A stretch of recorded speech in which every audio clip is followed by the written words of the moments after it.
কি রান্না করছো? মোমো। মোমো।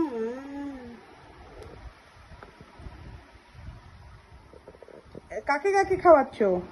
বাঘ। বাঘকে আর ক্যাটকে আর মাংকি। মাংকিকে আর মিমি। জিনিকে আর ঠোঁট।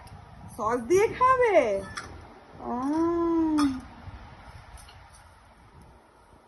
আচ্ছা। আর গনুকে? এটা কাকে খাওয়ালে? গুনু। গনুকেও খাইয়েছো? ও দই। জল খেয়েছে গনু? হ্যাঁ। আচ্ছা। আর কি রান্না করলে? আর কি রান্না করলে? বাম। মাম রান্না করলে? দোদো। দোদো রান্না করেছো?